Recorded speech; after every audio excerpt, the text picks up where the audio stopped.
Plan ಏನಾದ್ರು ready ಮಾಡಿಸಿದ್ದೀವಿ. ಒಟ್ಟಾರೆ ಜಿಲ್ಲೆಯಾಗಲೇ ಹಾಸನ ಜಿಲ್ಲಾ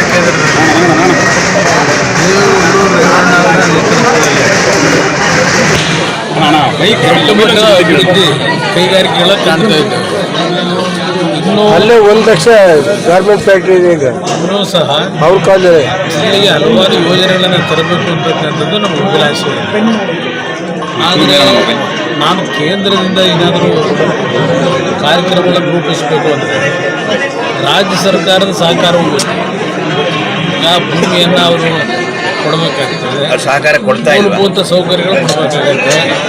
ಯಾವುದು ಇಲ್ಲಿ ಸರ್ಕಾರದಲ್ಲಿ ನಿರೀಕ್ಷೆ ಮಾಡೋಕ್ಕೆ ನಾವು ಆಗ್ತಾ ಇಲ್ಲ. ಅವ್ರು ಸಹಕಾರ ಕೊಡ್ತಾ ಇಲ್ವಾ? ಇಲ್ಲ, ಯಾವುದು ಯಾರೇ ಹತ್ರ 2 ವರ್ಷ ಆಯ್ತಪ್ಪ, ಯಾವುದೇ ರೀತಿಯಲ್ಲಿ ಸಹಕಾರ ಇಲ್ಲ.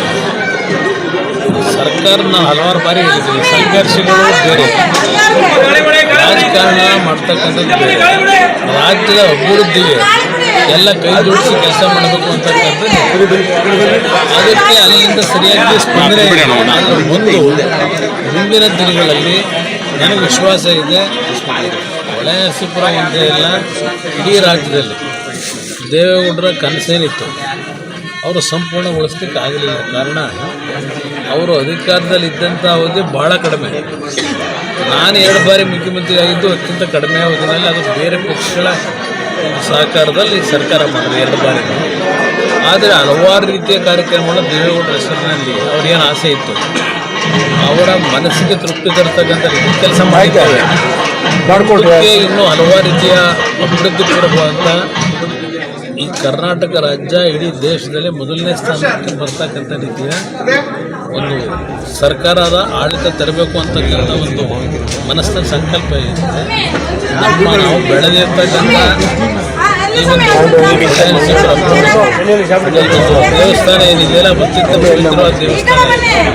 ದೇವರ ಅನುಕೂಲ ತುಂಬ ಇವತ್ತು ಇಷ್ಟೆಲ್ಲ ಒಂದು ಸಣ್ಣ ಒಂದು ಕೃಷಿ ಕುಟುಂಬದಿಂದ ಬಂದರು. ದೇವೇಗೌಡರ ಒಬ್ಬ ರಾಜಕಾರಣಿ ಇದ್ದಾರೆ ಅಂತಕ್ಕಂಥ ಇಡೀ ದೇಶದಲ್ಲಿ ಮಾತಾಡ್ತಕ್ಕಂಥದ್ದು ಆ ದೇವರ ಇಚ್ಛೆ ಇಲ್ಲ. ಅದರಿಂದ ಆ ದೇವರ ಅನುಗ್ರಹದಲ್ಲಿ ರಾಜ್ಯ ಮೊದಲನೇ ಸ್ಥಾನಕ್ಕೆ ಇರ್ತಕ್ಕಂಥ ನಮ್ಮ ಕೈಲಾದ ಮಟ್ಟಿಗೆ ನಾವು ಹಳ್ಳಿ ಸೇವೆ ಸಲ್ಲಿಸ್ತಕ್ಕಂಥದ್ದಕ್ಕೆ ಸಂಕಲ್ಪ ಇಟ್ಟಿದ್ದೀವಿ. ಬಿಜೆಪಿ ಮುಖಂಡ ನಾರಾಯಣ ಸ್ವಾಮಿ ಅವರಿಗೆ ಭದ್ರತೆಯನ್ನು ತೆಗೆದಿದ್ದಾರೆ.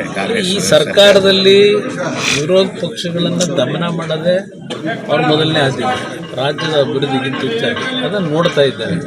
ಇದಕ್ಕೆ ಮುಂದಿನ ದಿನಗಳಲ್ಲಿ ಜನವೇ ಅವರಿಗೆ ಒಂದು ಬುದ್ಧಿ ಕಲಿಸ್ತಕ್ಕಂಥ ದಿನ ದೂರ ಇಲ್ಲ. ಆವತ್ತು ಅವರಿಗೆ ಪ್ರಾಯಶ್ಚಿತ್ತ ಆಗ್ಬೋದೇನೋ ಅಂತಕ್ಕಂಥ ರಾಷ್ಟ್ರೀಯ ಸಂಸ್ಥೆಗಳ ಕಾರ್ಯಕ್ರಮಗಳನ್ನು ಸರ್ಕಾರಿ ಜಾಗದಲ್ಲಿ ಮಾಡಬಾರ್ದು ಅಂತ ಹೇಳಿದ್ದಾರೆ. ಅದು ಕಾರ್ಯ ಸುಮ್ಮನೆ ಒಂದು ಕುಂಟನೆಪ. ಈಗ ರಾಜ್ಯದಲ್ಲಿ ಹಲವಾರು ಸಮಸ್ಯೆಗಳಿದೆ. ನಿಜವಾದ ಸಮಸ್ಯೆ ಜನಗಳ ಒಂದು ಬದುಕು ನಾವೇನು ಮಾಡಬೇಕು ಅದನ್ನ ಮಾಡ್ತಾ ಇದ್ದಾರೆ. ಬಂದು ಈ ಕಡೆ ಗಾಡಿ